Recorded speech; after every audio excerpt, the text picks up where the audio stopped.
उनकी स्थिति ये है शांति दूतों की, लोग उनके खिलाफ कुछ कहने से डरते हैं। मेरी बात छोड़ दीजिए, मैं तो ताल ठोक के हमेशा से बात करता हूँ। और लोग बचते हैं, ऐसा नहीं कि सत्य मैं ही जानता हूँ और नहीं जानते, बहुत लोग जानते हैं, मगर बोलने से बचते हैं इसलिए कि उन्हें हिंसक प्रतिरोध की संभावना होती है।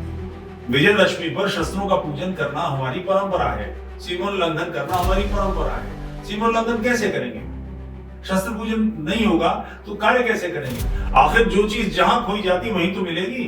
ये प्रभाव से, दबाव से, खड्ग से धर्मांतरण हुआ था, मतांतरण हुआ था, इसकी वापसी भी दबाव से होगी, ये भी प्रभाव से ही होगा। प्रभाव दिखाने के लिए हमारे पास क्या है?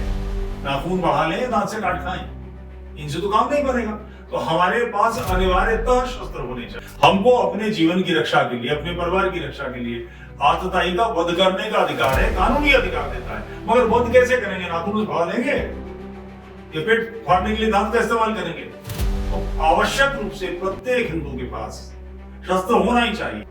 राष्ट्र गृहयुद्ध की तरफ बढ़ रहा है। We are heading towards civil war. इस काम के लिए, इसमें जूझने के लिए हमको कुछ करना पड़ेगा, इसके लिए तैयारी करनी पड़ेगी। सारा काम पुलिस प्रशासन के पल्ले छोड़कर बात नहीं बनने वाली।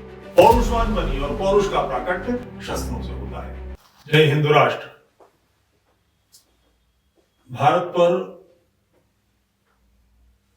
संपूर्ण भारत पर नहीं, रजवाड़े थे बाकी शेष भारत में, जो रविन्द्रनाथ ठाकुर का गीत है जनगण मन अधिनायक, उसमें पंजाब, सिंध, गुजरात, मराठा, द्राविड़, उत्कल, बंगा, ये क्षेत्र प्रमुख रूप से अंग्रेजों के हाथ में थे।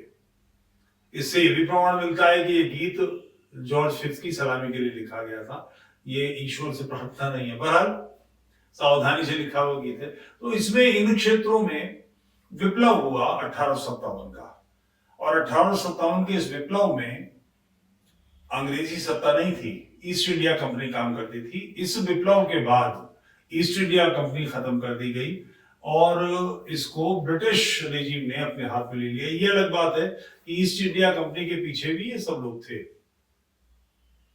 उन्होंने उस समय महसूस किया कि भारतीय विरोध में हैं और भारतीयों ने उपद्रव खड़ा कर दिया। उपद्रव खड़ा कैसे किया? विप्लव किया कैसे?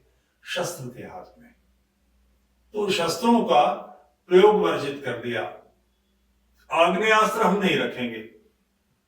आग्नेयास्त्र रखने के लिए अंग्रेज से लाइसेंस लेना पड़ेगा, और लाइसेंस अंग्रेज बहुत ही थोड़े लोगों को देता था, और वो व्यवस्था आज भी चल रही है।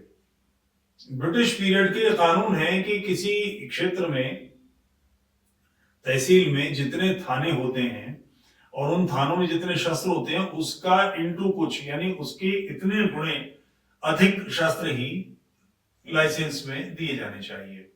धारदार हथियारों के लिए लाइसेंस मिलना चाहिए, लेना चाहिए। 10 इंच से ऊपर मूठ सहित कोई भी धारदार हथियार लाइसेंस के बगैर रखना वर्जित है। आप धारदार तलवार, भाला इत्यादि नहीं रख सकते। ये अंग्रेजों ने नियम बना दिया। और जो खेती के हथियार हैं, खेती के औजार हैं, दरात है, कुल्हाड़ी है, फावड़ा है, ये भी तो हथियार है। फावड़े से बिल्कुल गर्दन उड़ सकती है, कुल्हाड़ी से काटा जा सकता है व्यक्ति को, दरात से मारा जा सकता है। वो सारे जो हथियार हैं उनका सार्वजनिक प्रदर्शन नहीं हो सकता, खेत पर ले जाया जा सकते हैं, आप नगरों में लेकर नहीं घूम सकते।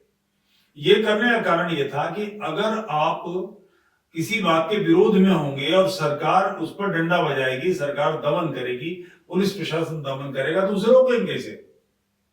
आप भी शस्त्र निकालेंगे, तो आपके पास शस्त्र नहीं होने चाहिए, तभी पुलिस की हनक बैठेगी।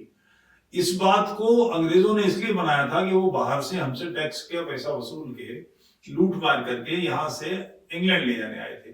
मगर उन लोगों का क्या हो जो इस देश में रहकर इस देश की संपत्ति को नष्ट कर रहे हैं, इस देश के राष्ट्र की मानसिकता को नष्ट कर रहे हैं, राष्ट्र के अंग भंग कर रहे हैं। अंग भंग हुए हैं ना, पाकिस्तान, बांग्लादेश बना, अफगानिस्तान बना, ये सब भारत से तो टूट के बना है।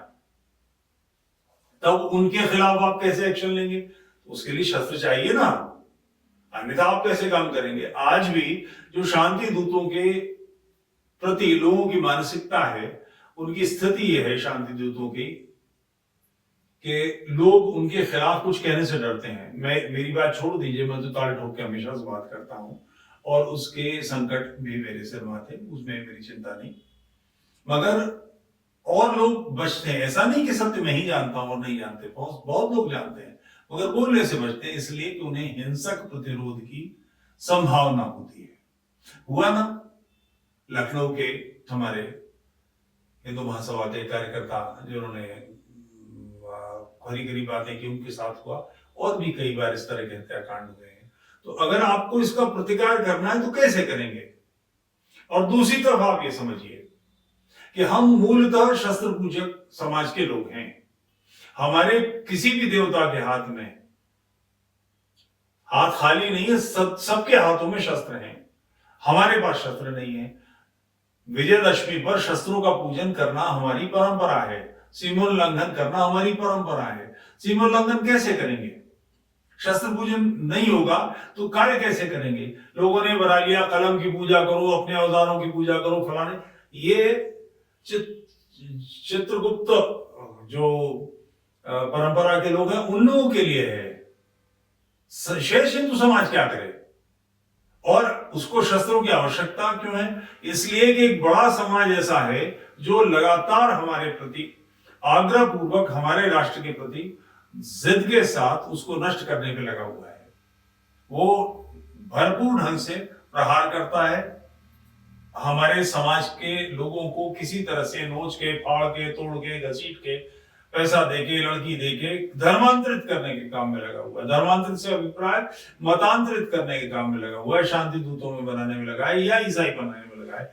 मूल राष्ट्र ऐसा न रह जाए, मूल राष्ट्र की मानसिकता नष्ट हो जाए, हमारे डूज डोंट्स खत्म हो जाए, हमारे करणीय और अकरणीय को उनकी दृष्टि से देखा जाना चाहिए। यानी एक ऐसा समाज जो इस देश में इस मानसिकता के साथ काम कर रहा है कि वो यहां रहता है, मगर यहां न तो उसके आस्था केंद्र हैं, न वो उपासना यहाँ के हिसाब से करता है, न पहनावा यहाँ का रखना चाहता है, न खान पान यहाँ का रखना चाहता है। वो हर तरह से मिलगाव रखता है, अलगाव है हमारे साथ। तो उस समाज को दबाव में लेना होगा, उसको की घर वापसी करनी होगी, उसको वापस लाना होगा, उसकी शुद्धि करनी होगी। तो होगी कैसे? आखिर जो चीज जहां खोई जाती वहीं तो मिलेगी। ये प्रभाव से, दबाव से, खड्ग से धर्मांतरण हुआ था, मतांतरण हुआ था, इसकी वापसी भी दबाव से होगी, ये भी प्रभाव से ही होगा। तो प्रभाव को दिखाने के लिए हमारे पास क्या है? नाखून बढ़ा लें, नाक से काट खाएं, इनसे तो काम नहीं बनेगा। तो हमारे पास अनिवार्यतः शस्त्र होने चाहिए। जो सक्षम है वो लाइसेंस लें, इसके लिए जो कुछ पैसा खर्च होता है दें। कार लेते हैं हम, आपको अंदाजा है कितना % टैक्स देते हैं?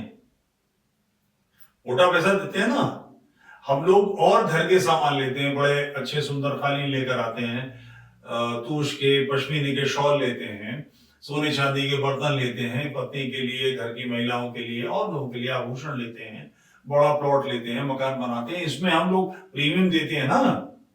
तो शस्त्र के लिए 1 लाख 2 लाख रुपए खर्च हो रहे हैं, तो कौन सी आफत आ रही है? आखिर जरूरत पड़ेगी, आतताई आएगा, हम पर आक्रमण करेगा, हमारे मान बंधुओं का नष्ट करेगा, तो हम कैसे प्रतिकार करेंगे? हमको अपने जीवन की रक्षा के लिए, अपने परिवार की रक्षा के लिए आतताई का वध करने का अधिकार है, कानूनी अधिकार देता है। मगर वध कैसे करेंगे? नाखून भाग लेंगे या पेट फाड़ने के लिए दांत का इस्तेमाल करेंगे? तो आवश्यक रूप से प्रत्येक हिंदू के पास शस्त्र होना ही चाहिए। और गिनती पूरी कीजिए, अगर घर में 5 लोग हैं या 7 लोग हैं और एक 6 महीने का शिशु, तो उसके नाम का भी कुछ होना चाहिए। मेरे परिवार में मेरे पास 2 बच्चे हैं। जो मेरा चालक है वो बिहार का यादव है। उसने मुझे बताया था उसके पिता उसके बचपन में मर गए थे, उसने पिता को ध्यान नहीं है।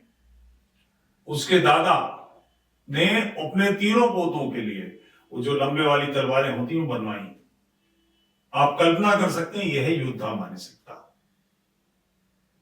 और मैं अब उस बच्चे को पिता का स्मरण करना होता है, कभी सोचना होता है, तो वो मुझे देखता है, मेरी तरफ देखता है, और मैं भी इसको सेकंड करता हूं। प्रत्येक व्यक्ति को, अपने परिवार में हर व्यक्ति के पास शस्त्र होना ही चाहिए। राष्ट्र गृहयुद्ध की तरफ बढ़ रहा है, we are heading towards civil war. इस काम के लिए, इसमें जूझने के लिए हमको कुछ करना पड़ेगा, इसके लिए तैयारी करनी पड़ेगी। सारा काम पुलिस प्रशासन के पल्ले छोड़कर बात नहीं बनने वाली। सारी सेना पुलिस, आईटीबीपी, सीआरपीएफ वगैरह वगैरह मिला लिए 25 लाख नहीं है। और इस देश में इस मानसिकता के सारे लोग ऐसे हैं, मैं नहीं कह रहा हूं, मगर बड़े पैमाने पर उनका नेतृत्व तो उनको इस धरती से तोड़ना चाहता है, उनके मानस को अरब से जोड़ना चाहता है। उनकी संख्या 20-25 करोड़ है। 20-25 करोड़ लोगों से 20-25 लाख लोग नहीं निपट सकते, 120 करोड़ निपट सकते हैं। तो 120 करोड़ निपटेंगे कैसे? एकमात्र हल पौरुषवान बनिए, और पौरुष का प्राकट्य शस्त्रों से होता है। जय हिंद राष्ट्र।